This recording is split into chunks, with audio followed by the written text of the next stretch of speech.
집에서 직접 압출을 하시면 피지만 정확하게 압출하기 어렵기 때문에 오히려 얼굴에 더 큰 흉터가 발생을 하거나 염증이 더 심해질 수 있는 단점이 있습니다. 피부과 의사로서 봤을 때 매우 안타까운 상황이기도 합니다. 그럼 어떤 치료를 받아야 가장 효과적이라고 말할 수 있을까요? 원장님 안녕하세요. 네, 안녕하세요. 반갑습니다. 그런데 얼굴에 뭐가 나셨네요. 맞아요. 이게 속에서 만져지는 걸 보면 여드름인 것 같긴 한데 밖으로 나오지는 않아서 짜지도 못하고 있어요. 스치거나 살짝만 만져도 너무 아픈데 어떻게 해야 될까요? 그러면 오늘은 성인 여드름에 대해서 이야기를 해볼까요? 여러분들을 아직까지 괴롭히는 성인 여드름의 원인과 그리고 치료법에 대해서 설명드리겠습니다. PD님은 그러면 이 여드름이 생기는 원인 뭐라고 생각하시나요? 여러 가지 이유가 있을 것 같은데 술 아닐까요? 술 많이 드시나 봐요.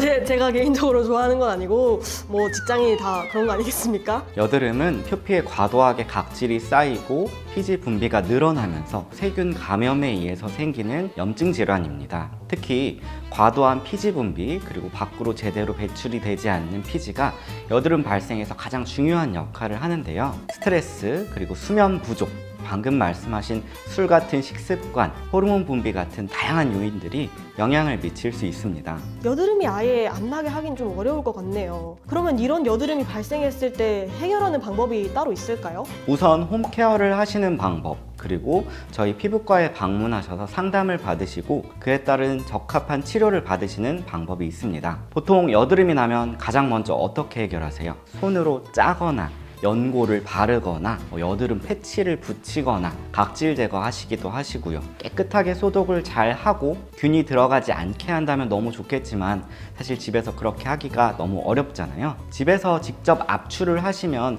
피지만 정확하게 압출하기 어렵기 때문에 주변 피부에 손상이 갈 수밖에 없습니다. 오히려 얼굴에 더 큰 흉터가 발생을 하거나 염증이 더 심해질 수 있는 단점이 있습니다. 이러한 상태로 환자분이 방문하시면 여드름 치료 이외에도 추가적으로 피부 흉터 그리고 색소 침착에 대한 치료가 필요하기 때문에 피부과 의사로서 봤을 때 매우 안타까운 상황이기도 합니다. 병원에서 똑같이 압출하고 그냥 연고 발라주시는 거 아니에요? 물론 저희도 상태에 따라서 필요하다면 압출을 하는데요. 같은 압출이라도 숙련된 경험을 통한 정확하고 깔끔한 압출, 균 유입을 최소화해서 시행하기 때문에 피부과에 방문하는 것이 좋습니다. 원인과 분포 부위, 그리고 성별, 개수, 중증도에 따라서 환자분에 맞는 적합한 치료를 하게 됩니다. 피지 분비가 너무 과도하게 많을 때에는 피지 분비를 좀 줄여주고 피지샘을 파괴하는 골드 PTT라는 레이저 치료를 할 수도 있고, 붉은 자국을 줄여주는 V빔 레이저 또는 색소 침착을 호전시켜주는 토닝 레이저,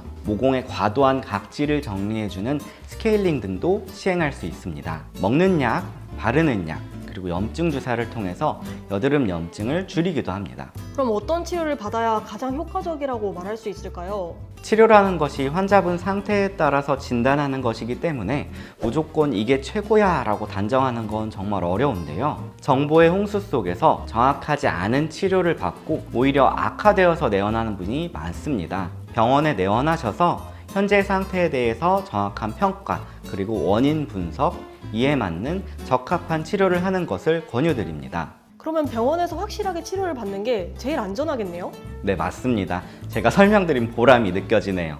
근데 듣다가 궁금하게 생겼어요. 저희는 여드름이 났을 때 그냥 전문가를 찾아서 치료를 받으면 되는데 원장님은 여드름이 나셨을 때 어떻게 하세요? 저도 제 얼굴에 여드름이 나면 같이 일하시는 동료 의사 선생님께 가서 부탁드립니다. 저는 원장님 수준의 전문가시면 혼자서도 가능하실 거라고 생각했어요. 저도 그렇게 생각하고 몇 번 혼자서 이렇게 해보기도 했는데요. 제가 환자분 얼굴을 보면서 할 때는 잘 보여서 치료를 하고 끝낼 수 있는데 거울을 보면서 하다 보니까 정확도도 떨어지고 그래서 잘 안 되더라고요. 셀프로 하고 주변 선생님들께 한 소리 듣기도 했습니다. 원장님도 저희랑 똑같으시네요. 맞습니다. 많은 환자분들 치료 경험이 있는 저도 셀프로 하기에는 어려움이 많습니다. 그렇기 때문에 피부과를 갈까 말까 고민하시던 분들이 계시다면 이 영상을 보시고 피부과에 방문할 수 있는 좋은 계기가 되었으면 합니다.